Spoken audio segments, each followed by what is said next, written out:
Assalamualaikum warahmatullahi wabarakatuh. Perkenalkan, nama saya Regina Aprila Maharani. Saya dari kelas 1A PG PAUD, Kampus UPI Tasikmalaya. Saya akan memaparkan materi tentang teori perkembangan anak usia dini pada mata kuliah Konsep Dasar Anak Usia Dini dan dosen pengampu yaitu Bapak Taufik Rahman, MPD. Teman-teman, dalam materi ini ada yang dinamakan hakikat perkembangan anak usia dini, adapun teori perkembangan dan pertumbuhan dalam anak usia dini, dan aspek perkembangan anak usia dini, pola perkembangan anak usia dini, basis pendidikan dalam anak usia dini, pendekatan dalam pendidikan anak usia dini, prinsip pembelajaran anak usia dini, dan yang terakhir ada asas pembelajaran anak usia dini. Baik teman-teman, adapun prinsip-prinsip pembelajaran anak usia dini di sini. Yang pertama, anak sebagai pembelajar yang aktif. Nah, yang dimaksud di sini adalah pendidikan hendaknya mengarahkan anak untuk menjadi pembelajar yang aktif. Pendidikan juga yang dirancang secara kreatif akan menghasilkan pembelajar yang aktif.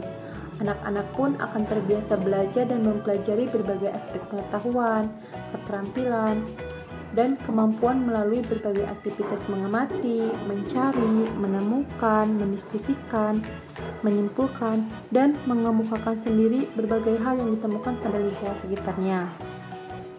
Nah, pada proses pendidikan seperti ini, wujud pembelajaran yang bertumpu pada aktivitas belajar anak secara aktif atau yang dikenal dengan istilah cara belajar siswa aktif, student active learning.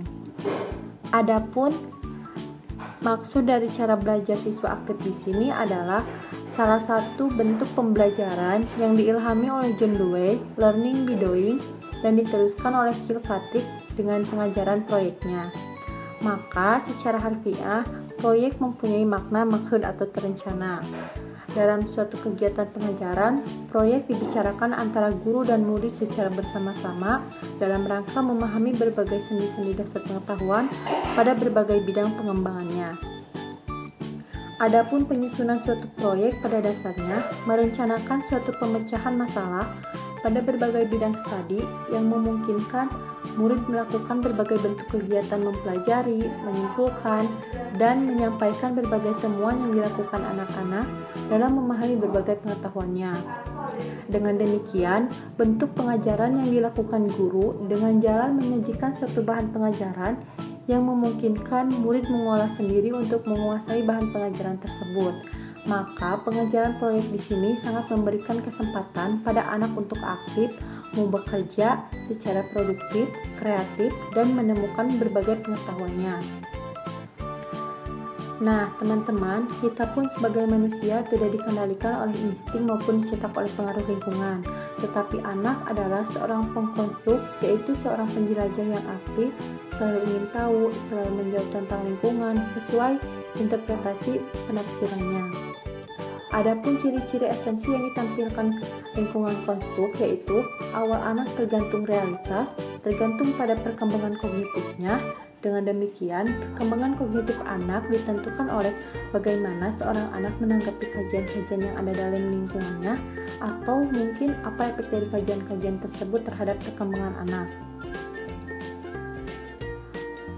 Montessori dalam Sheldon 2004 menganggap bahwa anak tidak perlu dilatih terus-menerus menulis suatu kata, karena sambil bermain aktif membuat huruf dan mengarsi huruf itu, pada suatu saat anak tiba-tiba mengetahui bahwa anak dapat menulis. Nah, peristiwa itu dinamakan letusan menulis atau eksplosi menulis. Pada prinsipnya, biarkan anak mencari tahu sesuatu dengan terlibat langsung atau melakukan praktik langsung. Tidak hanya melalui penjelasan guru, maksudnya di sini adalah anak dirangsang untuk mempelajari sendiri materi-materi yang telah diberikan oleh guru. Di sini juga guru berfungsi sebagai mediator dan fasilitator saja, dengan bertujuan mengembangkan aspek kognitif anak dan membangun self-esteem dan self-confidence anak. Anak juga dapat belajar dengan baik sejak dini, karena bila dikaji, alasan yang pertama yaitu agar anak dapat bersosialisasi yang merupakan gambaran harapan orang tua agar anak lebih termotivasi mempelajari keterampilan tertentu melalui teman-temannya. Anak dibiarkan melakukan sesuatu, memahami sesuatu, menilai sesuatu berdasarkan keinginannya. Nah, pada konsep ini, guru hanya sebagai fasilitator yang mengawasi serta menuntun anak agar tetap pada jalurnya.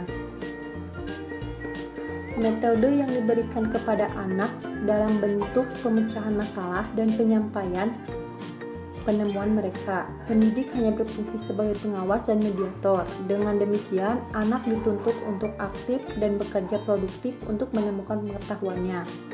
Adapun contoh di sini adalah anak membuat kerajinan tangan sesuai dengan inspirasi mereka sendiri. Anak mengarang dan membuat puisi sendiri, mengamati suatu tanaman dan mencari tahu apa nama tanamannya, menemukan manfaatnya, lalu mendiskusikan dan menyimpulkannya.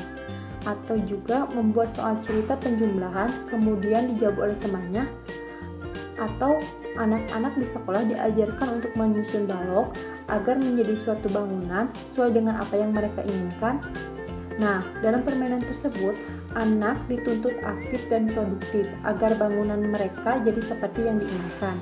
Sedangkan peran guru di sini mengawasi agar tidak terjadi sesuatu yang tidak diinginkan. Adapun prinsip yang nomor 2 adalah anak belajar melalui sensori dan panca indera. Nah, anak memperoleh pengetahuan melalui sensorinya. Anak dapat melihat melalui bayangan yang ditangkap oleh matanya. Anak dapat mendengarkan bunyi melalui telinganya. Anak dapat merasakan panas dan dingin lewat perabaannya. Anak dapat membedakan bau melalui hidungnya, dan anak juga dapat mengetahui aneka rasa melalui lidahnya. Oleh karena itu, pembelajaran pada anak hendaknya mengarahkan anak pada berbagai kemampuan yang dapat dilakukan oleh seluruh inderanya. Anak belajar melalui sensori dan panca indera menurut pandangan dasar Montessori yang meyakini bahwa panca indera adalah pintu gerbang masuknya berbagai pengetahuan ke dalam otak manusia. Karena perannya yang sangat strategis, maka seluruh panca indera harus memperoleh kesempatan untuk berkembang sesuai dengan fungsinya. Alat-alat permainan sederhana yang diciptakan dapat digambarkan sebagai alat permainan indera penglihat, alat permainan indera peraba dan perasa, alat permainan untuk indera pendengar, dan alat permainan untuk indera pencium. Nah, pada sekolah dapat digambarkan menjadi hal-hal yang menjadi kekhasan Montessori seperti ruangan, guru, cara mengajar, dan bahan pengajar. Dalam konsep ini, anak mengeksploitasikan semua inderanya baik pencium, perasa, peraba, penglihatan, dan pendengaran. Mengamati segala hal dengan menggunakan panca indera, lalu dapat menyebutkan nama manfaat dari masing-masing panca indera. Anak dapat belajar berdasarkan atas apa yang dilihat, didengar, dirasakan. Sebagai contoh dalam kegiatan bermain dengan perabaan, anak diminta membawa bermacam-macam kain, dari kain yang halus hingga yang kasar. Lalu mereka meraba, mempelajari, serta membuat kesimpulan akhir tentang pengamatan dan pengalaman mereka masing-masing. Atau contoh lainnya, anak melakukan eksperimen tentang aneka rasa, seperti kopi rasanya pahit, gula rasanya manis, garam rasanya asin, sambal rasanya pedas. Nah, yang prinsip nomor 3 adalah anak membangun pengetahuan sendiri. Menurut Pestalozzi dalam Sujono 1988, pendidikan pada hakikatnya usaha pertolongan atau bantuan pada anak agar anak mampu menolong dirinya sendiri. Pestalozzi juga berpandangan pengamatan seorang anak pada sesuatu akan menimbulkan pengertian. Bahkan, pengertian yang tanpa pengamatan merupakan sesuatu pengertian yang kosong. Sejak lahir, anak diberikan berbagai kemampuan. Dalam konsep ini, anak dibiarkan belajar melalui pengalaman-pengalaman dan pengetahuan yang dialaminya sejak anak lahir dan pengetahuan yang telah anak dapatkan selama hidup. Konsep ini juga diberikan agar anak dirangsang untuk menambah pengetahuan yang telah diberikan melalui materi-materi yang telah disampaikan oleh guru dengan caranya sendiri. Anak juga diberikan fasilitas yang dapat menunjang untuk membangun pengetahuannya sendiri. Anak pun diajak untuk berpikir, percaya diri, dan kreatif dalam mencari dan mendapatkan pengetahuan yang mereka ingin dapatkan. Pendidik dan orang tua hanya berfungsi sebagai fasilitator atau tempat untuk bertanya. Setiap anak diharapkan dapat menambah dan membangun pengetahuannya sendiri melalui media cetak dengan studi literatur atau kunjungan ke perpustakaan dan media elektronik, baik browsing internet maupun menonton VCD pengetahuannya.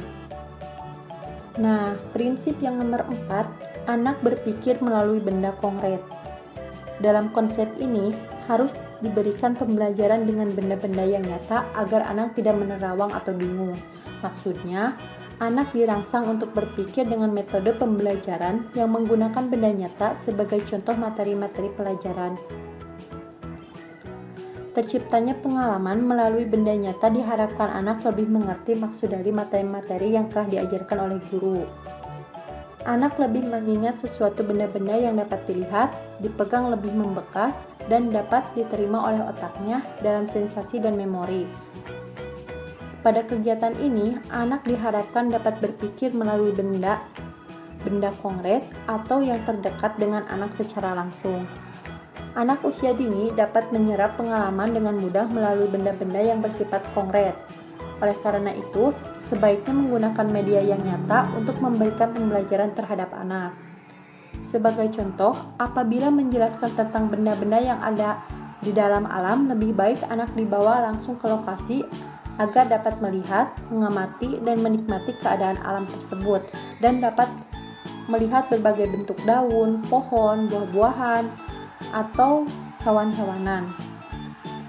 Dalam kegiatan pembelajaran tentang bilangan pemecahan, dengan cara memotong pizza menjadi 8 bagian, membelah apel menjadi 2, memotong roti menjadi 4 bagian. Nah, adapun prinsip yang terakhir, anak belajar dari lingkungan. Pendidikan merupakan usaha sadar yang dilakukan sengaja dan terencana untuk membantu anak mengembangkan potensi secara optimal, sehingga anak mampu beradaptasi dengan lingkungannya. Pengertian tersebut mengandung makna bahwa esensi yang hakiki dari tujuan akhir pendidikan adalah kemampuan anak melakukan adaptasi dengan lingkungan dalam arti yang luas. Demikian juga, tujuan pendidikan seharusnya menjadi dasar yang mengarahkan berbagai proses pendidikan pembelajaran agar mendekatkan anak dengan lingkungannya. Dengan demikian, pendidikan yang diberikan akan dapat dimaknai dan berguna bagi anak ketika beradaptasi dengan lingkungan. Alam sebagai sarana pembelajaran. Hal ini didasarkan pada beberapa teori mempelajari yang menjadikan alam sebagai sarana yang tak terbatas bagi anak untuk bereksplorasi dan berinteraksi dengan alam dalam pembangunan pengetahuannya. Outbound learning merupakan salah satu model pembelajaran di mana hampir 90% kegiatan dilakukan dengan berinteraksi dengan alam tanpa ada kekangan. Dalam pembelajaran ini, anak diajarkan untuk dapat membangun ikatan emosional di antara individu atau anak, yaitu dengan menciptakan kesenangan belajar, menjalin hubungan dengan mengaruhi memori dan ingatan yang cukup lama akan bahan-bahan yang telah dipelajari. Adapun Paquet 1983 mengemukakan bahwa terdapat 3 aspek penting dalam alam, yaitu yang pertama, alam merupakan ruang lingkup untuk menemukan kembali jati diri sendiri kolektif dan menyusun kembali kehidupan sosial. Yang kedua, alam merupakan ruang lingkup yang dapat bereksplorasi. Maksudnya, jika anak-anak tidak mengenal lokasi kegiatannya, maka anak akan menggunakan sebagai besar waktu yang tersedia untuk mengetahui apa kira-kira yang akan mereka kerjakan di tempat itu. Dan yang terakhir, peranan pendidikan di lokasi kegiatan. Seorang pedagog harus dilakukan menjadi pengajar, pendidik, serta pembimbing kegiatan. Sebagai pengajar, harus dapat memberikan pengetahuan yang dapat diterapkan oleh para muridnya. Sekian materi yang dapat saya sampaikan. Semoga teman-teman dapat mengerti ya. Wabillahi taufiq wal hidayah. Wassalamualaikum warahmatullahi wabarakatuh.